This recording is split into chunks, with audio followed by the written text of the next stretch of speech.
bonjour à tous. Donc, nous allons attendre un petit moment que tout le monde arrive. On a un tout petit peu de retard, mais on va y arriver. Donc voilà, on va attendre gentiment que vous rentriez. Je vous salue en passant à chaque personne qui va venir. Je vais essayer de... Bonjour Rosa. Aujourd'hui ça va être en français. Hoy va a ser en français, Rosa. Bienvenida, pero va a predicar. Hoy va a ser en francés, entonces por los españoles ça va être un petit peu compliqué. Para los españoles va a ser un poco complicado. Pero le prometo que esta enseñanza, esa predicas, la voy a hacer también en español para que la tengan, ¿de acuerdo? Entonces, aujourd'hui, nous allons vraiment activer un petit peu plus, comme on l'a dit, le côté français. Donc, on va être un petit peu plus présent. Donc, j'aimerais saluer ceux qui commencent à rentrer. Donc, bonjour Rosa, bonjour Eugénie, bonjour à ceux qui sont en train de rentrer gentiment. Je vois qu'on va attendre un petit moment pour que vous puissiez vous connecter. D'accord, bravo. Merci pour le français, merci pour ceux qui sont en train de gérer la page. Là, pour l'instant, c'est super, merci. Donc, voilà. J'aimerais qu'on puisse vraiment rentrer dans un petit moment. Je vais mettre une louange, le temps que vous puissiez rentrer. J'espère que... Je crois qu'on entend assez bien, normalement.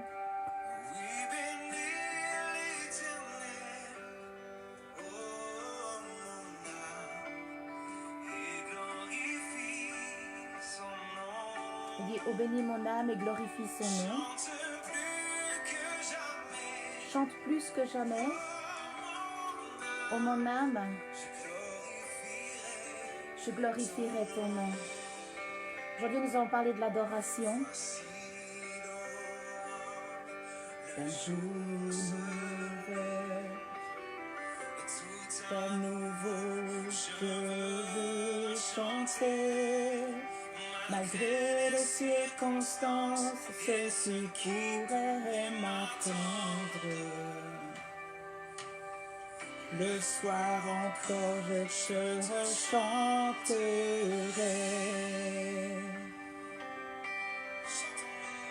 J'espère que vous entendez. Bénis l'Éternel, ô mon âme, et glorifie son nom.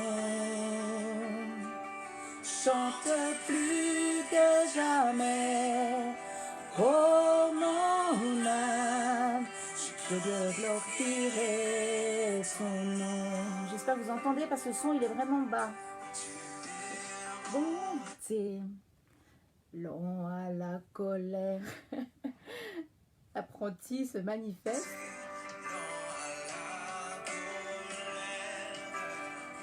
Ton nom est grand et ton cœur est bon. Tes bienfaits, je chanterai sans cesse. Ton nom sont les raisons de mon cœur. Ceux qui la connaissent en espagnol, pour la chanter en espagnol. Oui, bénis l'Éternel, oh mon âme, et glorifie son nom. Là, c'est pas très bien. Chante plus que jamais, oh mon âme, je glorifierai ton nom. J'ai l'habitude de la chanter en espagnol, en français ça me coûte. Dis l'Éternel, oh mon âme, et glorifie son saint nom. Chante plus que jamais, oh mon âme, plus que jamais, oh mon âme, je glorifierai ton nom.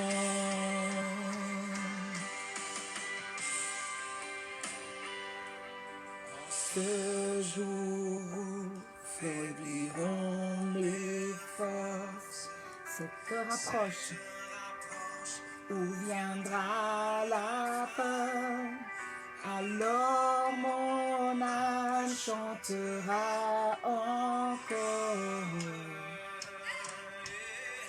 Durant 1000 ans, glorifie éternellement.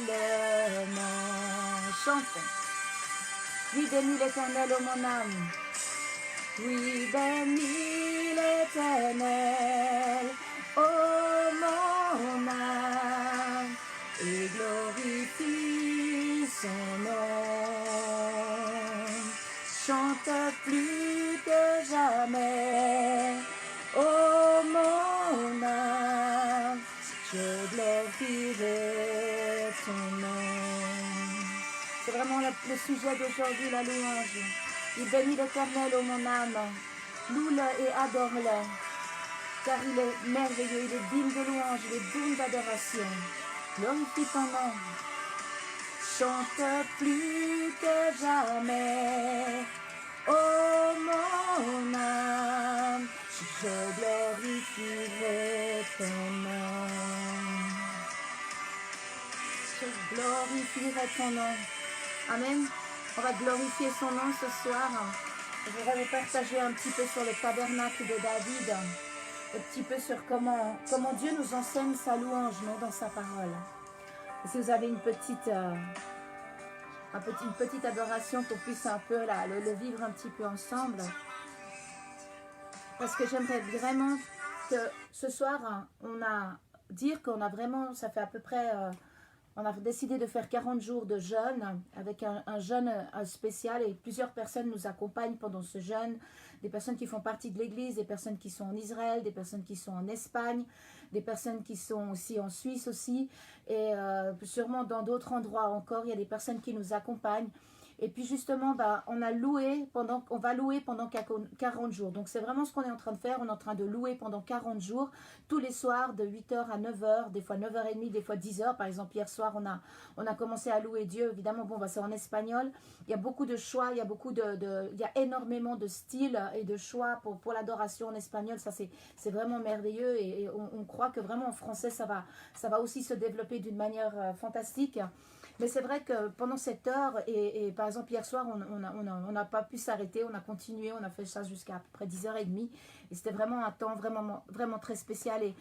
Et justement, je voudrais un petit peu parler de cette adoration parce que les gens qui nous accompagnent depuis tous ces jours, ça fait à peu près maintenant 20 jours et je suis vraiment surprise de voir comment les gens aiment l'adoration. On est sur Zoom évidemment, donc c'est pas toujours facile, mais les gens dansent, ils sont chez eux, ils dansent, ils chantent, ils louent le Seigneur, il y en a qui écoutent, il y en a qui prient en même temps. Et c'est vraiment un temps vraiment spécial, c'est un temps où on voit vraiment que la gloire de Dieu se manifeste, on voit vraiment, il y a aussi des prophéties, il y a aussi des paroles de Dieu qui se donnent.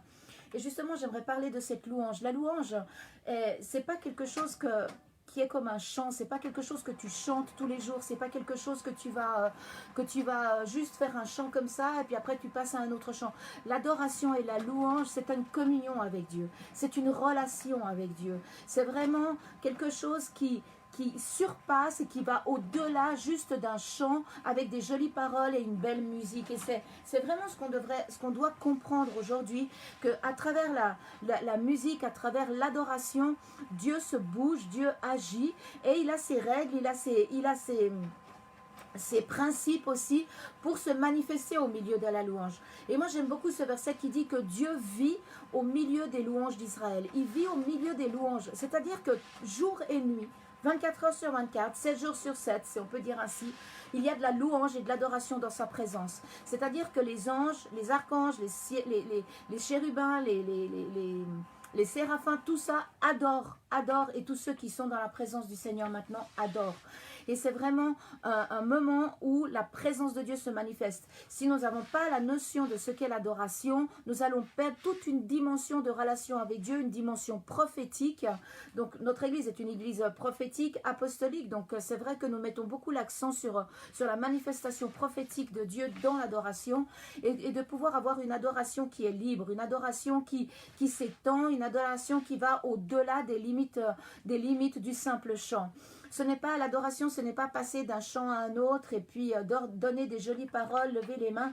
Il faut qu'il y ait une descente de la présence de Dieu pendant l'adoration. Il faut laisser le temps au Saint-Esprit de venir, au Saint-Esprit de s'approcher et de venir prendre le temps, prendre l'atmosphère afin qu'il puisse y avoir des miracles, qu'il puisse y avoir des des manifestations de la présence de Dieu. Il peut y avoir au milieu d'une adoration qui est bien faite, d'une adoration où la présence de Dieu va descendre et va venir.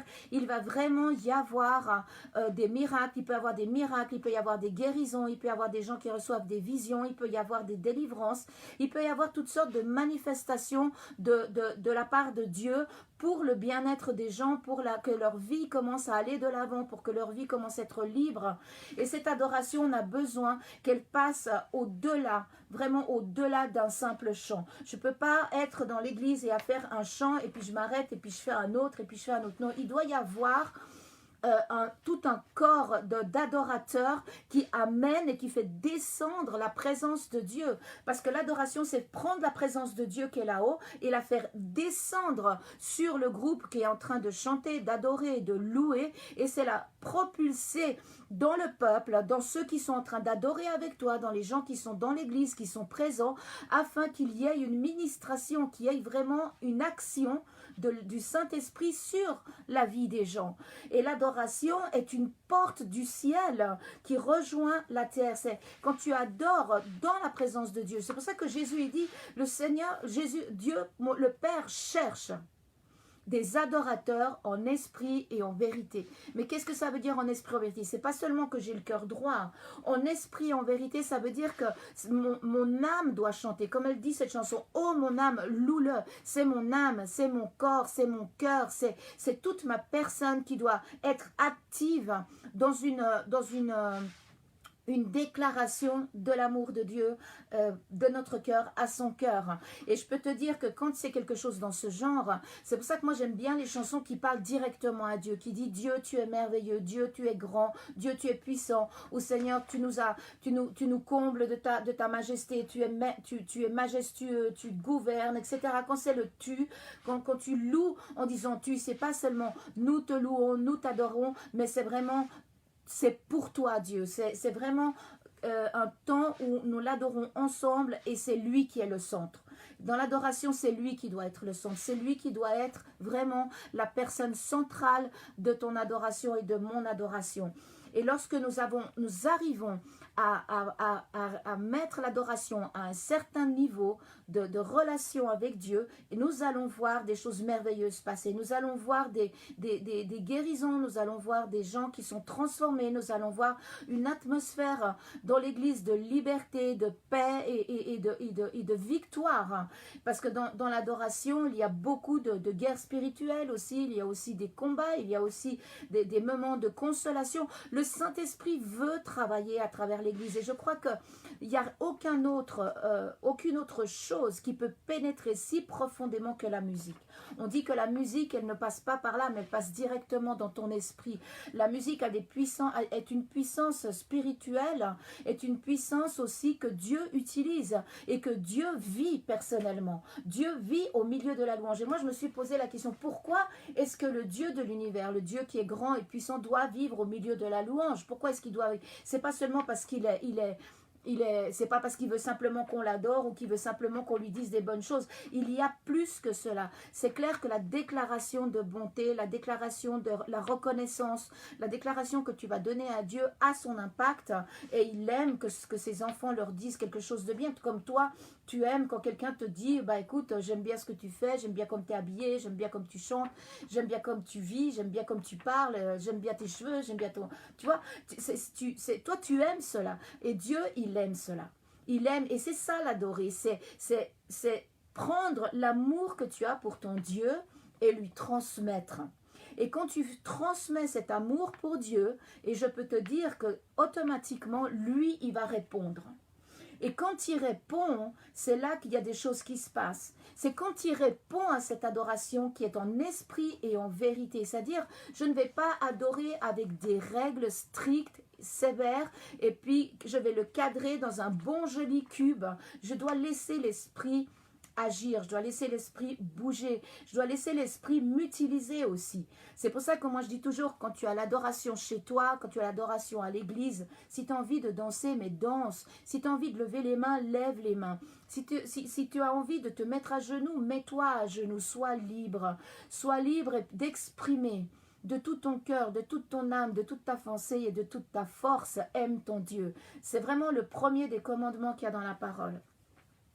Et puis là, justement, j'aimerais qu'on aille dans les chroniques. J'aimerais qu'on puisse prendre ce passage dans 1 Chronique 13, du verset 4 au 12. Je ne vais pas vraiment tout le lire, mais j'aimerais un petit peu expliquer un petit peu la situation. L'Arche de l'Alliance est emmenée en captivité et David veut la récupérer. Et à un moment donné, il se passe différentes circonstances et il peut aller chercher cette alliance et puis la faire revenir. Et l'alliage de l'alliance, il dit que toute l'assemblée décida de faire ainsi, car la chose parut convenable à tout le peuple. David assembla tout Israël, depuis Sichor d'Égypte jusqu'à l'entrée de Hamath, pour faire venir de Kiriath Jéarim l'arche de Dieu. Et David, avec tout Israël, monta à Bala, qui est à Juda, pour faire monter de là l'arche de Dieu, devant laquelle est invoqué le nom de l'Éternel qui réside entre les chérubins.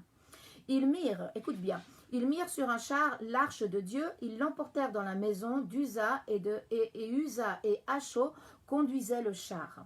David et tout Israël dansaient devant Dieu de toute leur force en chantant, en jouant des harpes, des luttes, des tambourins, des cymbales et des trompettes.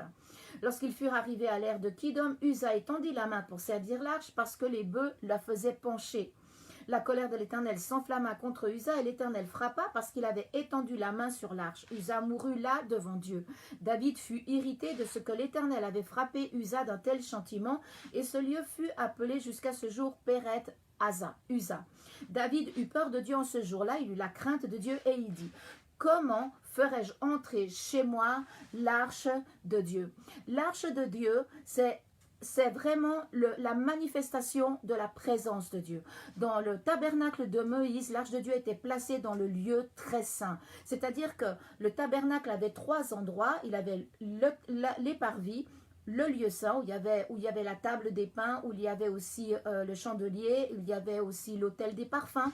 Et ensuite, il y avait un gros rideau et il y avait le lieu très saint où rentrait le sacerdoce, le grand prêtre seulement une fois par année pour le pardon du peuple.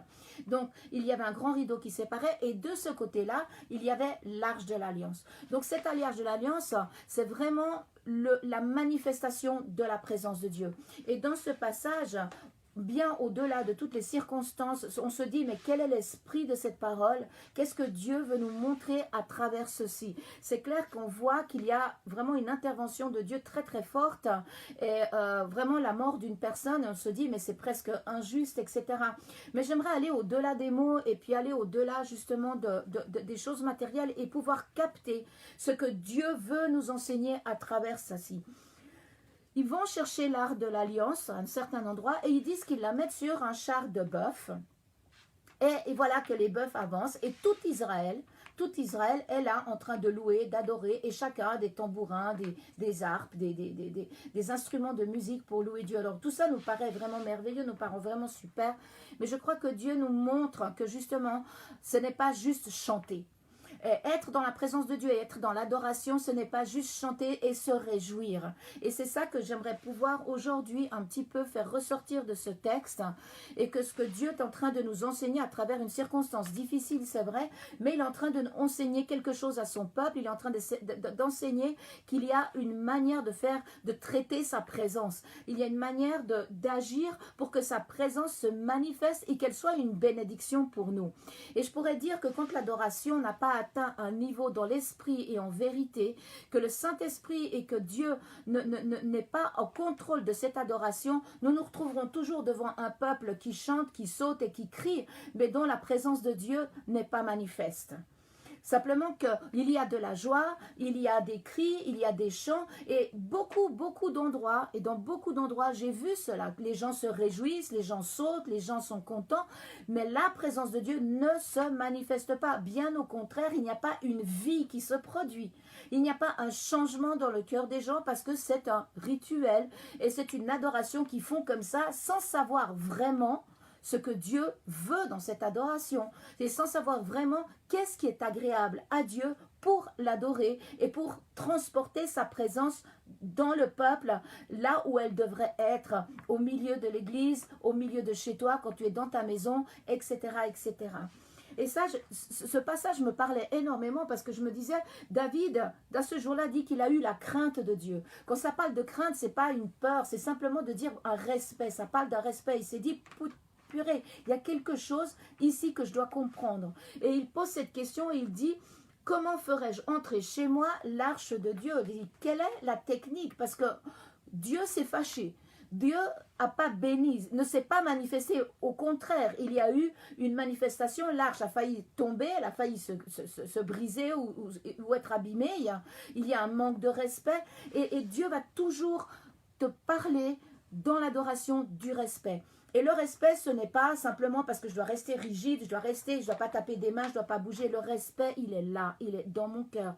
C'est-à-dire que je sais quand je vais adorer à qui je vais parler, que je parle à un roi des rois, que je parle au Seigneur des seigneurs, que je parle à celui qui est descendu sur terre pour me donner sa vie, pour me verser son sang. Je dois avoir cette reconnaissance, je dois avoir ce cœur d'amour pour mon Dieu et de reconnaissance. Et c'est ce que Dieu va leur enseigner ici dans ce passage.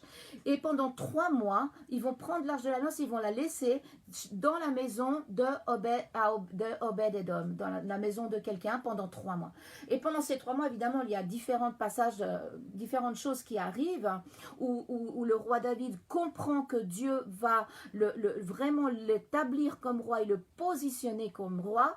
Et ensuite, au bout de 3 mois, il va rechercher l'alliance chez cette famille. Et pendant ces 3 mois, qu'est-ce qui va se passer?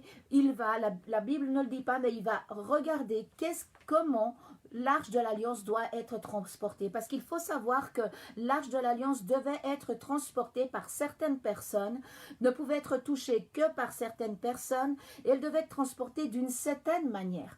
Et c'est ça qui est vraiment important de comprendre, que l'adoration, que adorer Dieu, c'est transporter son arche, si on peut dire.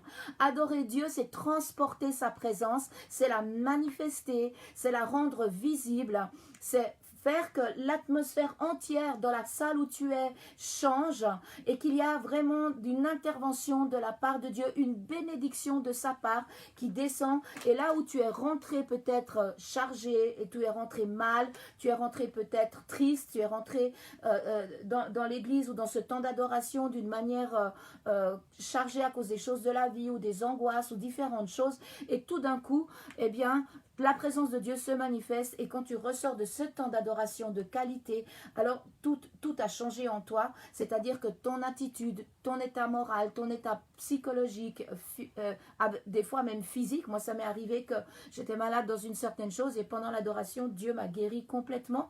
Et ça, c'est des choses qui sont vraiment de la part de Dieu réelles. Et ça, c'est vraiment la dimension de l'adoration dans laquelle nous devons comprendre et nous devons commencer à pouvoir rentrer là-dedans. Donc il dit, l'arche de Dieu resta 3 mois dans la maison d'Obed-Edom, dans sa maison, et l'Éternel bénit la maison d'Obed-Edom et tout ce qui lui appartenait. La présence de Dieu qui était dans la maison d'Obed-Edom le bénissait.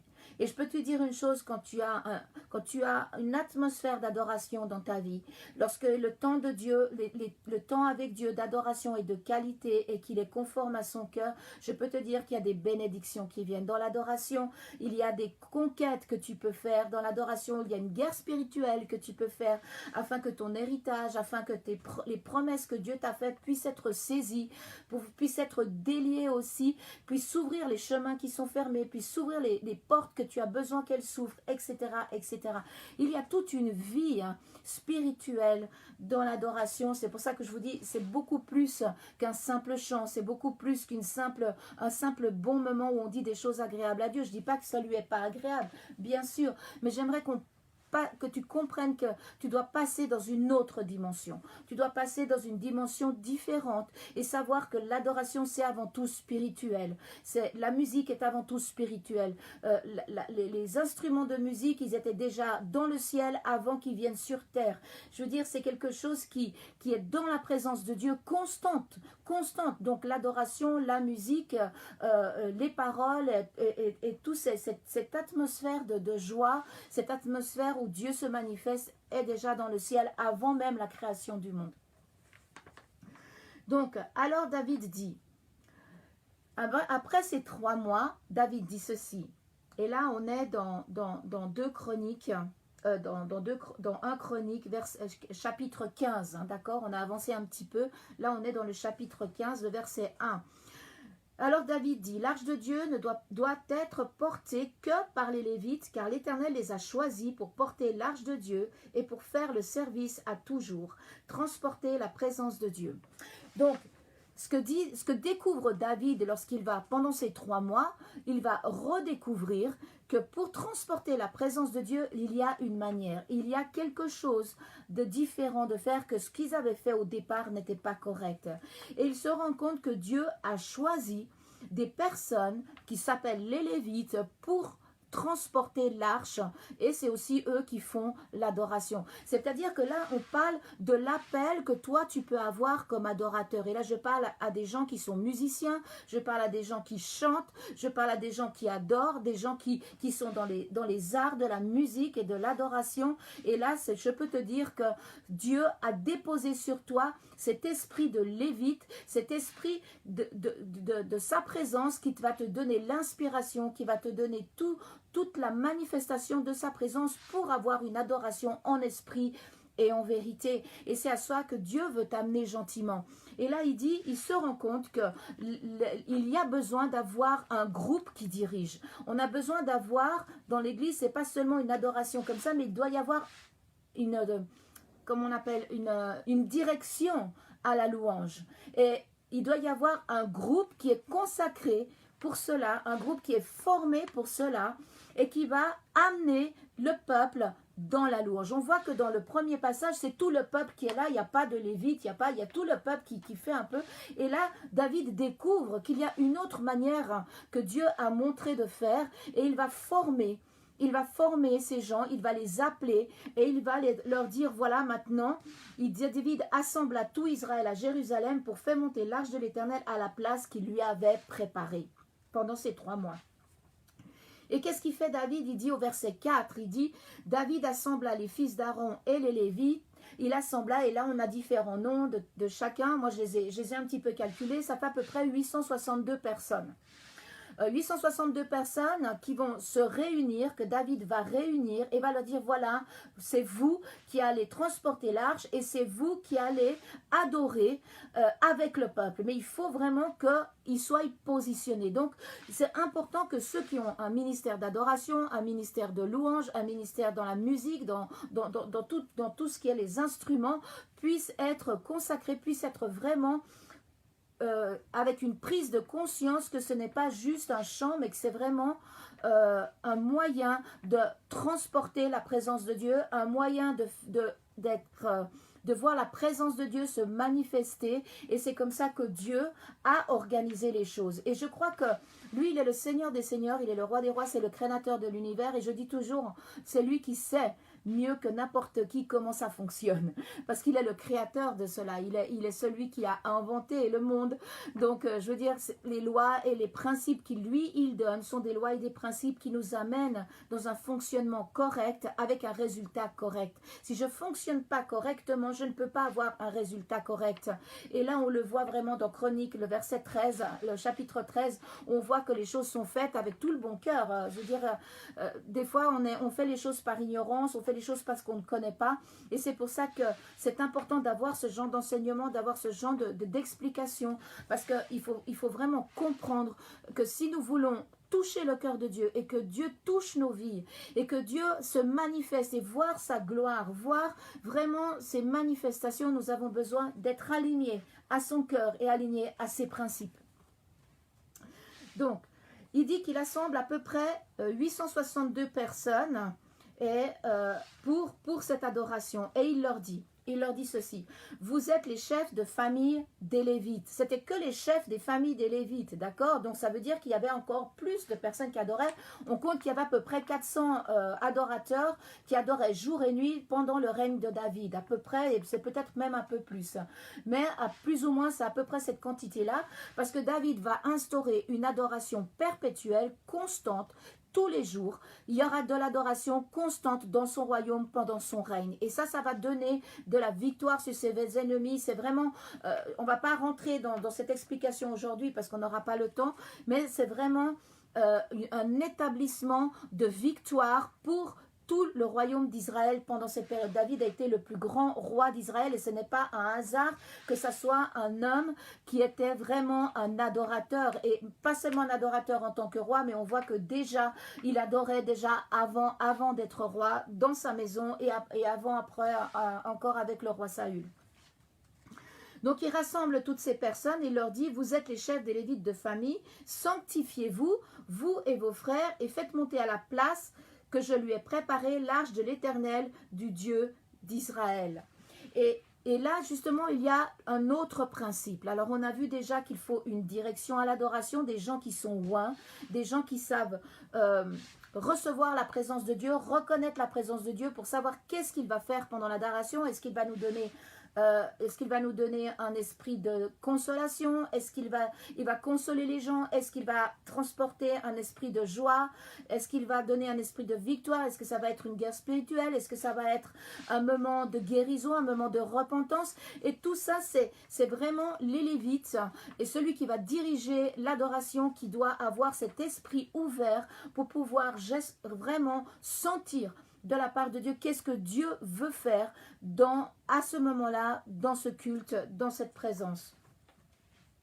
Donc il dit ici, il leur dit, vous êtes les filles de service, sanctifiez-vous. Et là vraiment, c'est un autre principe que Dieu dit, c'est-à-dire que les personnes qui vont rentrer dans la louange doivent être des personnes qui sont consacrées à Dieu. Ça va être des personnes qui aiment Dieu et qui ont mis leur vie en alignement. Je ne parle pas de gens parfaits, mais c'est vrai que des fois, j'ai vu dans certains groupes de musique, j'ai vu qu'il y avait des gens qui n'étaient pas du tout alignés à Dieu, qui vivaient la louange comme si c'était un groupe moderne de musique, etc. Et ça n'allait pas plus loin. Et je crois que ça, c'est vraiment un manque de respect pour Dieu. Et on rentre vraiment dans le chapitre 13 de Chroniques où on fait les choses un peu n'importe comment. Et là, vraiment, il leur dit, sanctifiez-vous. C'est-à-dire, préparez vos cœurs. Il faut que les adorateurs soient des gens qui ont un cœur et qui essayent de marcher avec Dieu et qui marchent avec Dieu d'une manière correcte. Qu'ils soient un exemple dans leur vie, qu'ils soient un exemple dans leur foyer, qu'ils soient un exemple, je ne dis pas qu'ils soient parfaits, mais que ce soit des gens vraiment qui puissent capter la présence de Dieu et pouvoir la transporter. Et c'est ça qu'il demande Dieu, il dit sanctifiez-vous vos frères. On voit que dans le chapitre 13, ça ne parle pas de sanctification, ça ne parle pas de se préparer, ça ne parle pas de s'aligner au principe de Dieu. Et là, justement, il comprend David et il dit voilà, il faut que vous vous prépariez. Donc à l'époque, il y avait tout un rituel où il devait se préparer, en faire un bain, changer les vêtements, etc. Mettre des vêtements spéciaux, etc.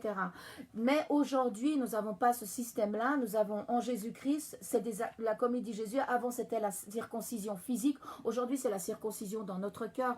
Donc nous devons nous préparer dans notre cœur. Nous devons avoir cette attitude interne d'une vie correcte devant Dieu, d'une vie consacrée à Dieu, d'une vie qu'il aime, qui se manifeste et qui fait des choix conformes à son cœur afin de pouvoir marcher aligné à son esprit, à sa présence. Parce que Dieu cherche des adorateurs en esprit et en vérité. Et je ne peux pas être un adorateur en esprit si je ne marche pas dans l'esprit. Si je marche à côté de la plaque, si je marche à côté des règles de Dieu, de ses principes et de ses commandements, je ne peux pas être dans l'esprit. C'est ce que l'apôtre Paul dit, je suis à ce moment dans la chair. Je suis dans une attitude qui n'est pas dans l'esprit de Dieu. Donc, j'ai besoin de m'aligner à l'esprit de Dieu pour pouvoir rentrer vraiment dans cela. Et c'est à ceci que ça se réfère pour nous aujourd'hui. Sanctifiez-vous, vous et vos frères, c'est-à-dire tous, et allez-y, et montez, et amenez l'arche. Donc,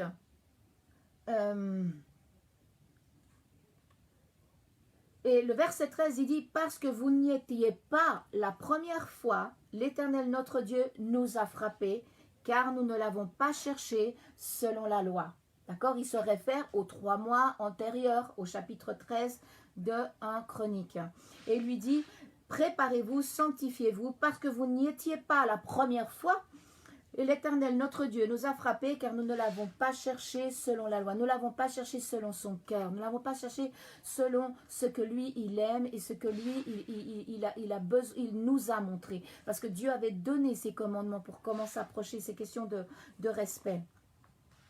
Le verset 15, il dit, « Les fils des Lévites portèrent l'arche de Dieu sur leurs épaules, avec des barres, comme Moïse l'avait ordonné, d'après la parole de l'Éternel. » J'aimerais vraiment qu'on parle un petit peu de cela, parce que on a vu dans le premier chapitre qu'ils transportent l'arche et ils le mettent sur une charrette, d'accord? Et ici, il dit que Moïse avait donné un ordre, parce que ça s'était perdu, il avait donné un ordre et il avait dit, vous devrez porter l'arche sur vos épaules. Alors l'arche avait des grandes barres comme ça, et il les transportait sur leurs épaules, il y en avait devant et il y en avait derrière. Moi j'avais un exemple, mais je ne l'ai pas ici. Donc, et ils portaient l'arche sur leurs épaules. Et ça, c'est quelque chose que aussi Dieu nous montre un petit peu comment l'adoration doit se porter. L'adoration doit se porter sur nos épaules. Qu'est-ce que ça veut dire les épaules? Alors j'ai été un petit peu dans les dictionnaires bibliques pour chercher un petit peu la réponse. Et il dit ça parle d'une charge. Quand ça parle des épaules, ça parle d'une charge qui est lourde et qu'on met sur les épaules. Ça peut parler d'esclavitude ou d'oppression.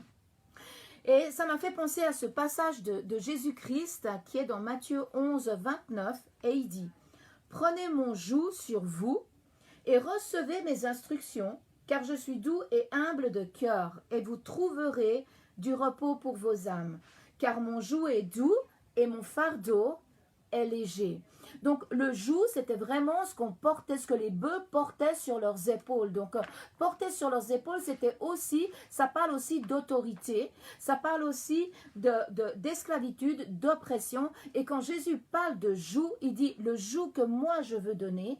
C'est-à-dire que l'autorité et puis la charge que moi je veux vous donner, c'est une charge de bénédiction. C'est une charge qui n'est pas trop lourde pour vous. Quand on parle d'une charge pesante d'oppression et d'esclavitude, c'est une charge qui est lourde, qui vous empêche vraiment d'avancer comme il faut, etc. C'est vraiment une oppression. Et Jésus, il a dit, moi, je n'amène pas une charge d'oppression dans Matthieu. Il dit, j'amène une charge qui est légère. Et je pense que porter quelque chose sur ses épaules, ça veut dire aussi... ça parle d'autorité, ça parle de responsabilité. Ça veut dire soyez responsable dans votre adoration. Cette adoration, elle doit être amenée avec responsabilité. C'est-à-dire, ça doit être des gens qui écoutent l'Esprit de Dieu et qui transmettent ce que Dieu veut qu'ils donnent. Parce qu'au milieu d'une adoration qui est faite comme il faut, la parole de Dieu va se manifester. Les prophéties vont commencer à agir, vont commencer à bouger. Et c'est ça que Dieu est en train de nous dire. Il dit, soyez responsables. Quand quelque chose était sur les épaules de quelqu'un, ça voulait dire qu'il avait une responsabilité. Et Jésus il est en train de dire, prenez mes enseignements, je vais vous donner une responsabilité, mais cette responsabilité ne sera pas au-delà de vos forces, au-delà de ce que vous pourrez supporter. Ce n'est pas une charge et une responsabilité d'oppression et d'esclavage, mais bien de louange et d'adoration, et où il y a la liberté qui va se manifester, où il y a le repos pour vos âmes. Et je peux vous dire une chose, non, je ne vais pas le développer aujourd'hui, mais l'adoration est le repos de Dieu pour les chrétiens. Je veux dire, un chrétien qui adore pourra retrouver ses forces et renouveler ses forces constamment, même au milieu des épreuves les plus difficiles. Un chrétien qui ne sait pas adorer, il aura beaucoup plus de difficultés à se relever, parce que c'est vraiment l'endroit de notre repos. C'est pour ça qu'il dit, prenez mon fardeau, il est léger, vous approchez-vous de moi, vous qui êtes fatigués et chargés. Et il n'y a pas d'autre moyen meilleur que l'adoration pour toucher le cœur de Dieu et que le cœur de Dieu vienne te toucher. C'est vraiment le lieu de rencontre avec la personne de Dieu. Donc, première chose, se sanctifier. Deuxième chose, porter sur nos épaules. C'est-à-dire que il le mettait sur le char. Le mettre sur le char, ça voulait dire qu'il ne prenait aucune responsabilité, qu'il faisait les choses comme ça, chacun faisait comme il voulait, il n'y avait pas vraiment une direction. Dieu est un Dieu organisé, il n'aime pas les choses qui sont n'importe comment. je veux dire, même quand il y a des manifestations de l'Esprit de Dieu dans une église ou dans une vie, il peut y avoir des choses qui sont un petit peu hors normes, mais c'est vrai que toujours il y a un certain ordre, toujours il y a un certain respect qui se garde et une certaine manifestation. Mais ici, il dit, prenez-le sur vos épaules, soyez responsables, prenez cette autorité sur vous, prenez cette charge d'une manière responsable. Quand ça parle d'autorité, on le voit aussi dans Ésaïe 9, verset 6, où il dit justement, c'est une prophétie qui parle de Jésus, de comment il allait naître, et il dit, car un enfant nous est né, un fils nous est donné, on connaît vraiment bien ce passage, et il dit, et la domination reposera sur son épaule. C'est-à-dire, l'autorité reposera sur son épaule. On l'appellera admirable, conseiller, Dieu puissant, Père éternel, prince de paix. Et justement là, ce que j'aimerais pouvoir essayer de vous faire comprendre, c'est que dans l'adoration, il y a l'autorité de Dieu qui va se déposer sur vous. Dieu va vous donner une autorité qui, à travers vos mots, ça va être plus que des mots, ça va être des mots qui guérissent, ça va être des mots qui libèrent, ça va être des mots qui bougent dans l'atmosphère et qui vont aller jusqu'aux âmes des personnes pour toucher profondément, parce que c'est l'Esprit de Dieu qui va utiliser votre bouche. Donc il y a une autorité, Dieu va vous donner une autorité sur vos vies pour avoir justement des mots qui vont être plus que des chants, qui vont être des mots de vie. C'est pour ça qu'il dit que la parole qui est dans notre bouche est une parole de vie, que dans notre bouche nous avons le pouvoir de la vie et de la mort. Et vraiment, quand l'autorité de Dieu descend sur toi, lorsque la présence de Dieu descend sur toi et qu'il te donne cette permission, quand je parle d'autorité, c'est qu'il te donne la capacité, il te donne la permission, il te donne la capacité que tes mots va au-delà des mots. Tu peux proclamer à ce moment-là une guérison et quelqu'un peut être guéri. Tu peux proclamer une délivrance et à ce moment-là, quelqu'un peut être délivré à distance. Et je peux vous dire que nous, on fait des choses comme ça des fois sur Zoom. Et même sur Zoom, on voit vraiment qu'il n'y a pas de distance pour Dieu. Il n'y a pas de Zoom. Dieu rencontre les personnes dans leur chambre, dans la cuisine ou dans la pièce où ils sont en train de louer tous ensemble. Et vraiment, c'est comme si on était unis et on voit des choses qui se passent réellement. Et ça, c'est vraiment la puissance de Dieu et c'est cette autorité qui descend sur toi, qui descend sur ta vie, cette onction, cette bénédiction de la part de Dieu qui va se propulser vraiment parce que tu es aligné conformément à ce que lui veut. Donc automatiquement, le canal est ouvert. Dieu peut passer et il peut guérir, il peut toucher, il peut parler, il peut donner des paroles de prophétie, il peut donner des paroles de consolation, etc., etc. Donc l'adoration est amenée à un niveau totalement différent.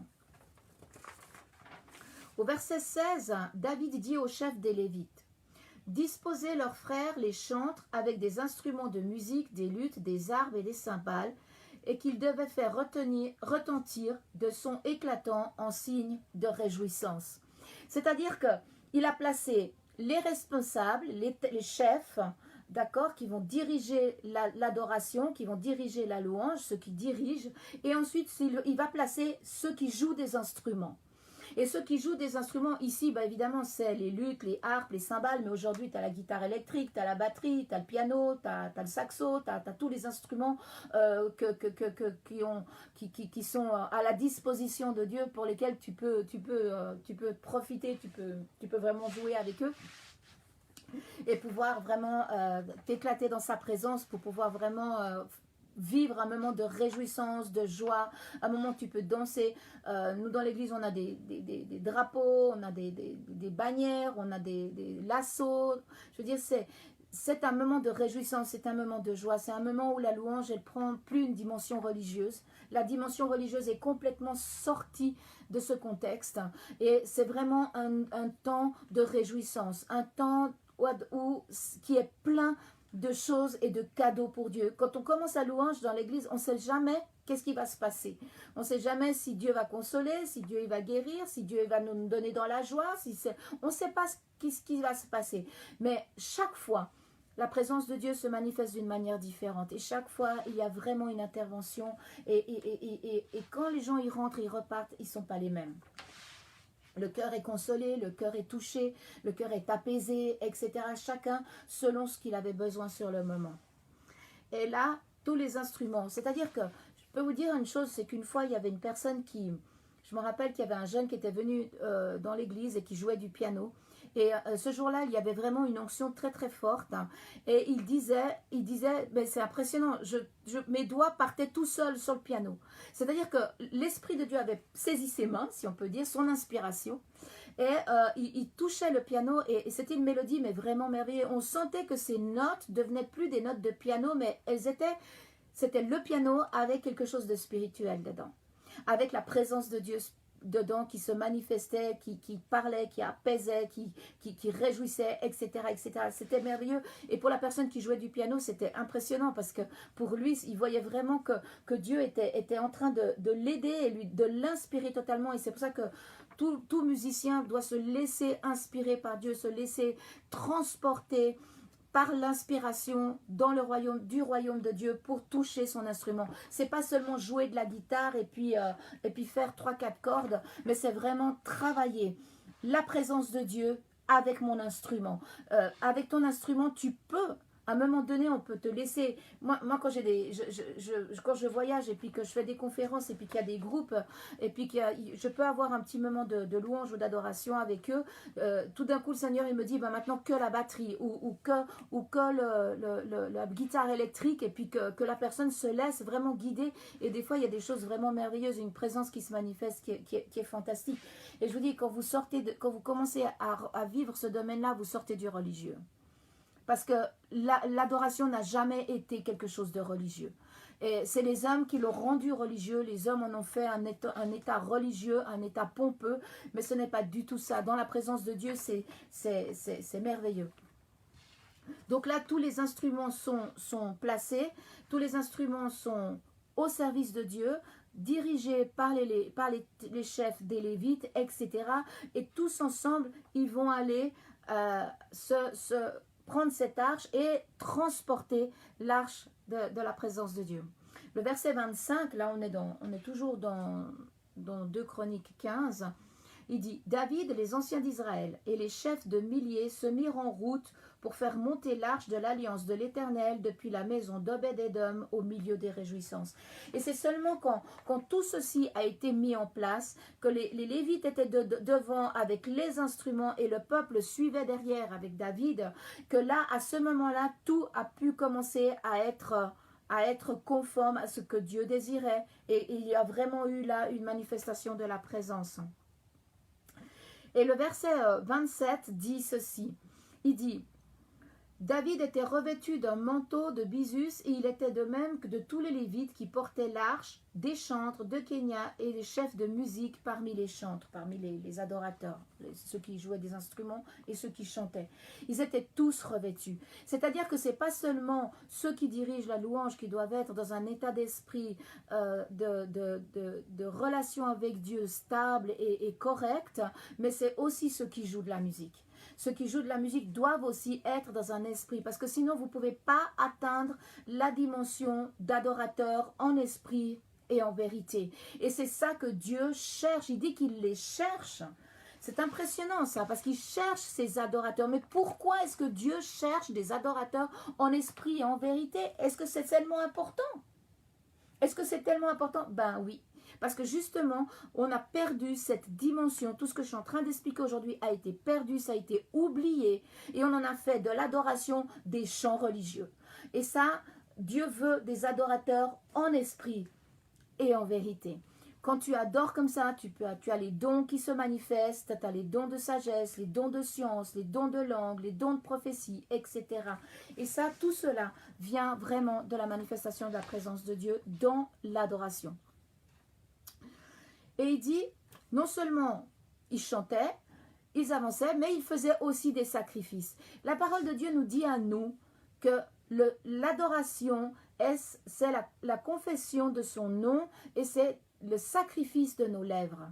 C'est-à-dire que quand tu adores, c'est aussi une sorte de sacrifice. C'est aussi un temps où tu sacrifies à Dieu, c'est-à-dire que tu offres ta voix, tu offres tes paroles, tu offres ta bouche, tu offres ta danse, tu offres ton chant. Il y en a certains qui, dans certaines églises, il y en a qui peignent pendant l'adoration parce qu'il y a l'inspiration qui vient pour peindre, il y a tous les arts qui peuvent se manifester, etc. Et il y a vraiment un temps où vraiment la présence de Dieu va se manifester et ça va devenir un sacrifice. D'accord? Dieu va le recevoir comme une offrande. C'est une offrande qui confesse son nom. C'est une offrande qui parle de sa bonté, qui parle de sa grandeur. Et cette offrande est agréable. Chaque fois qu'une offrande est agréable à Dieu, il y a une réponse de la part de Dieu. Toujours. Dieu va toujours répondre. Il va répondre en guérissant ton âme, en répondant à une prière, en différentes manières, en te consolant, etc., etc.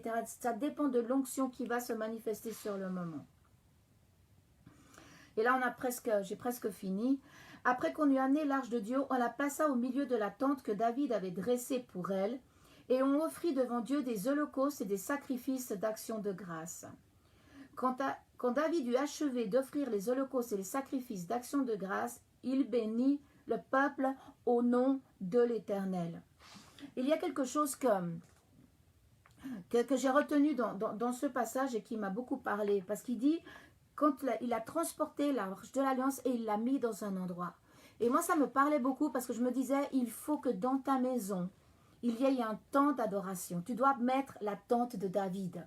Tu dois relever la tente de David dans ta maison, dans ton foyer. Il faut qu'il y ait un temps d'adoration pour Dieu avec toi. Même si tu es toute seule, mais dans ton foyer, dans ta maison, il faut que ça devienne une tente d'adoration, un temple d'adoration. C'est-à-dire que là, il dit, il l'a mis dans la tente. Pourquoi il avait fait cette tente? Il y avait la tente de Moïse qui était dans un autre endroit où là, il a établi, on voit qu'après, il a établi les prêtres, etc., qui faisaient les choses que Moïse avait demandées, les sacrifices, parce qu'à l'époque, il y avait tous ces sacrifices. Mais après, il y avait la tente de David qui était à Jérusalem, et cette tente-là, c'est là qu'ils adoraient. Ils adoraient constamment. Et parce qu'ils voulaient établir une adoration perpétuelle. Et c'est ce que j'aimerais que tu comprennes, c'est que établis une adoration perpétuelle dans ta vie. Établis une adoration journalière dans ta vie. Établis une coutume d'adoration.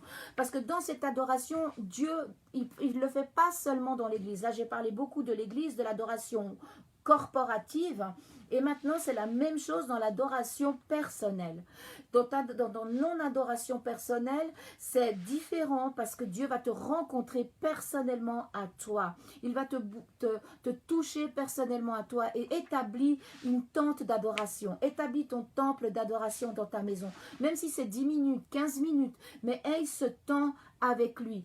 Moi, je sais que dans notre église, il y a des gens qui mettent l'adoration toute la journée. Hein, il y a les grands écrans télé qui passent avec YouTube et ils mettent les adorations et ils ont toujours un fond d'adoration dans leur maison.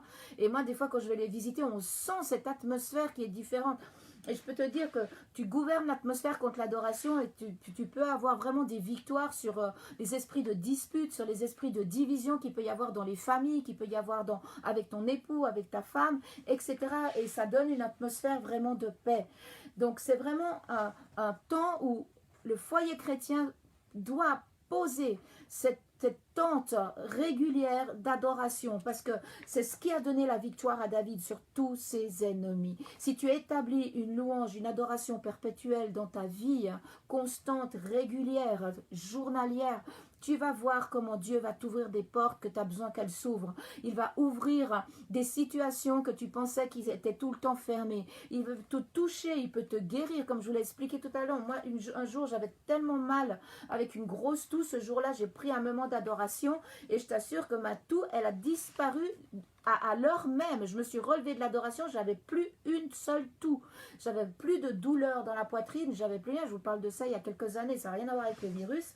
Mais je veux dire, il y a des choses comme ça qui peuvent arriver dans ta vie et qui peuvent te donner des victoires sur des situations pour ton travail et même maintenant avec cette pandémie, que tu dois rester plus à la maison, que tu dois que tu as plus de temps libre pour toi, pour certaines personnes qui ne peuvent pas aller travailler, mais je t'en prie, fais ce temps d'adoration, fais ce temps de louange, prends ce temps pour être dans la présence de Dieu et tu vas voir qu'il va t'ouvrir les portes que tu as besoin qu'il t'ouvre, il va te donner le travail que tu as besoin qu'il donne comme travail, il va t'ouvrir les chemins que tu as besoin qu'il ouvre, il va donner cette provision que tu as tellement besoin et cette force, parce qu'il y a beaucoup de dépression maintenant, il y a beaucoup de gens qui sont déprimés parce qu'ils ne peuvent plus sortir, ils n'ont plus l'habitude de faire ce qu'ils devaient faire avant et c'est vraiment des fois la déprime totale. On voit que les psychologues ont augmenté leur rendez-vous, etc. Et c'est pour ça que je t'invite à lever cette tente d'adoration. Prends 15 minutes, 20 minutes, une demi-heure et je t'assure que quand tu trouves une adoration de qualité, et tu rentres, dès que tu rentres dans le temps de l'adoration et que Dieu se manifeste, il n'y a plus de temps. Et ça, c'est toutes les personnes qui adorent dans l'église ont fait cette réflexion qu'on a l'impression que l'heure, il y a 10 minutes qui a passé, c'est comme si tu sors du temps et que tu rentres vraiment dans le temps de Dieu et l'heure, elle passe très très vite. Et pour finir, tu ressors vraiment avec la paix. Et je pense que cette adoration, tu peux l'établir même si tu n'es pas bien, fais-le parce que vraiment, tu vas voir une différence. C'est pour ça que ce qu'il voulait David, il voulait prendre l'arche de l'alliance et il voulait l'amener à Jérusalem parce qu'il voulait établir vraiment cette adoration constante. C'est-à-dire que, imagine-toi, il y a l'adoration constante dans le ciel, c'est-à-dire dans la présence de Dieu, dit que Dieu vit au milieu des louanges d'Israël, il vit au milieu des louanges constantes. La Bible dit que les séraphins et les chérubins disent Saint, Saint, Saint est l'Éternel des armées, la terre sera remplie de sa gloire. C'est une adoration. C'est une adoration. Si vous allez dans les synagogues, c'est assez impressionnant parce que la parole de Dieu, ils ne la lisent pas, ils la chantent. J'ai été une ou deux fois dans des synagogues, j'ai eu ce privilège de pouvoir un peu rentrer et je peux vous dire qu'ils chantent la parole. Les psaumes que nous lisons dans la Bible, ce sont des chants. On ne devrait pas les lire, on devrait les chanter. Parce que c'est des chants, c'est pas du tout des poèmes, c'est pas du tout des proverbes, c'est vraiment des chants. C'est tous les chants que Asaph, qui était le directeur de louange de David, ou que David, ou que d'autres ont fait pour cette adoration qui était perpétuelle dans le peuple d'Israël, pendant le règne de David.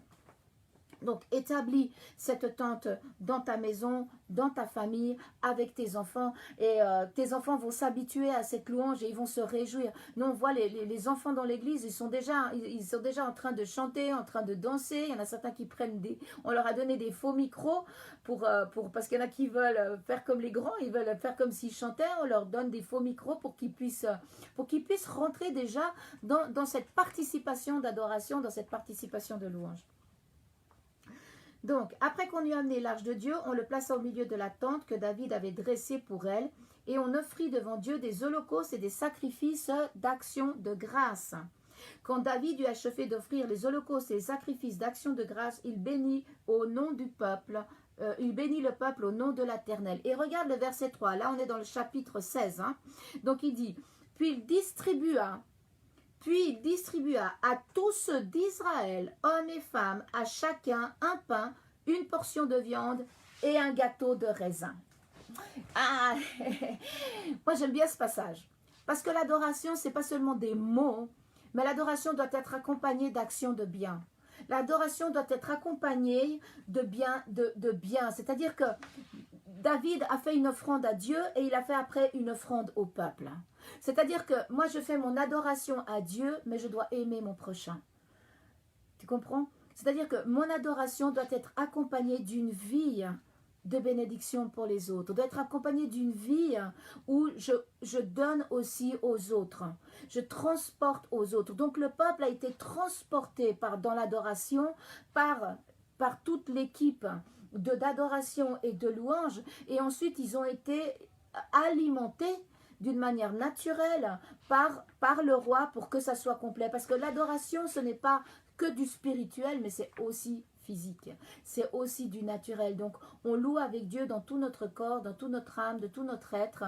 Mais aussi, nous avons besoin que nos mains fassent le bien pendant que nous adorons. Nous ne pouvons pas avoir une adoration dans l'esprit et en vérité si on n'a pas un chemin dans l'esprit aussi. Marcher dans l'esprit, comme dit la Bible, ça veut dire que je marche d'une manière responsable, en accord avec Dieu et que je fais le bien. En gros, c'est ça, marcher dans l'esprit. Marcher dans l'esprit, c'est faire le bien. Marcher dans l'esprit, c'est refuser de critiquer, refuser de faire le mal, refuser la haine, refuser la rancœur, refuser la vengeance et commencer vraiment à aimer les personnes qui sont autour de nous, à les respecter et vraiment à avoir une attitude de bénédiction. Là, c'était du pain. Il dit qu'il a donné une portion de pain, de viande et de gâteau, mais tu as peut-être du pain à distribuer, tu as peut-être des voisins qui manquent de nourriture. Et ben, prends ce temps aussi de pouvoir peut-être aider autour de toi d'une manière physique, mais aussi d'une manière spirituelle, dans le sens de pouvoir bénir les gens par ton attitude, par ta manière d'être, et d'aimer ton mari, d'aimer ta femme, d'aimer tes enfants, d'avoir une attitude d'amour pour eux qui se manifeste par des actions. Et ça, c'est l'adoration complète. L'adoration complète, c'est tout ce que j'ai expliqué jusqu'à maintenant, et aussi mettre ceci dans le naturel, dans le physique, c'est-à-dire que tu puisses avoir une manifestation d'amour dans ta famille, dans tes enfants, demander pardon s'il y a besoin de demander pardon, régler les choses qui n'ont pas été dites et puis qui sont peut-être dans le cœur de l'un ou de l'autre et qui sont là en train de travailler, en train de... profite de ce temps et va en face de celui à qui tu dois parler et va parler et règle la situation. Et puis renonce à ta vengeance, renonce à la haine, renonce à la rancœur. Ça ne veut pas dire que je dois être amie avec ceux qui m'ont fait du mal, etc. Mais ça veut dire que je ne vais pas laisser mon cœur pénétrer par la haine et la rancœur, parce que dans mon cœur, il doit y avoir l'adoration. Dans mon cœur, il doit y avoir la louange. Dans mon cœur, il doit y avoir la présence de Dieu. Donc, je ne vais pas mettre de l'eau salée et de l'eau douce en même temps. D'accord? On ne va pas mélanger la haine avec l'amour. On ne va pas mélanger la vengeance avec le pardon. C'est-à-dire, je vais choisir dans ma vie que ça soit une vie d'adoration complète. Donc, je vais choisir mon adoration à travers mes louanges. Je vais choisir mon adoration à travers mes actions. Amen. Et c'est ce que j'aimerais partager aujourd'hui. Il y a encore un passage que j'ai pas dit. C'est à un moment donné, quand David amène l'arche et qu'il commence à louer, il y a sa femme qui le regarde par le balcon et elle se moque de lui, elle le méprise dans son cœur, dit la Bible. Et je peux te dire une chose, si quelqu'un te méprise parce que tu adores Dieu, ne t'arrête pas. Le Seigneur s'occupera de cette personne. Mais loue Dieu. N'aie pas honte, n'aie pas peur. Loue le Seigneur, loue-le de tout ton cœur. Chante des chants, chante des adorations. Sois libre. David ne s'est pas laissé prendre par cette critique, par ceux qui critiquent parce que tu danses, qui critiquent parce que tu es libre, qui critiquent parce que tu cries, parce que tu as envie de dire Alléluia tout fort. Je veux dire, ne te laisse pas prendre par ceux qui veulent éteindre ton adoration. Ne la laisse pas éteindre par ceux qui n'ont pas compris qu'il y a beaucoup plus qu'un simple chant, qu'il y a beaucoup plus qu'une simple mélodie, mais qu'il y a une manifestation de la présence de Dieu. C'est clair qu'on ne va pas non plus faire n'importe quoi, mais je veux dire, il y a des moments où les Lévites, ils peuvent dire, bah, écoutez, on va pousser un cri de guerre ou un cri de joie ou un cri Alléluia ou proclamer le nom de Jésus plusieurs fois. Il y a des manifestations de joie comme ça qui peuvent être, je veux dire, ça peut paraître bizarre parce que c'est un ton religieux, mais je veux dire quand tu es dans ton match de foot et puis que tu commences à crier ou bien à sonner de ta trompette, et ben avec Dieu c'est pareil, hein, on est fan. Alors sonnons le chauffard, sonnons la trompette et crions de joie quand on a l'impression, et je peux vous dire que quand on étudie les mots, il y a 7 mots pour le mot louange, et il y a certains mots qui parlent d'une louange extravagante, et ça on le fera une fois avec vous en français. Et voilà, donc comme cette chanson le disait au départ, et c'est avec ça que je vais finir aujourd'hui, c'était un petit peu long, mais j'aimerais vous laisser ce truc qu'il disait tout à l'heure dans la chanson, qui disait « Oh mon âme, loue-le ». David disait « Mon âme, réveille-toi, loue Dieu, loue Dieu ». Quand tu n'as pas envie de louer, disait « Mon âme, adore-le, loue-le ». D'accord?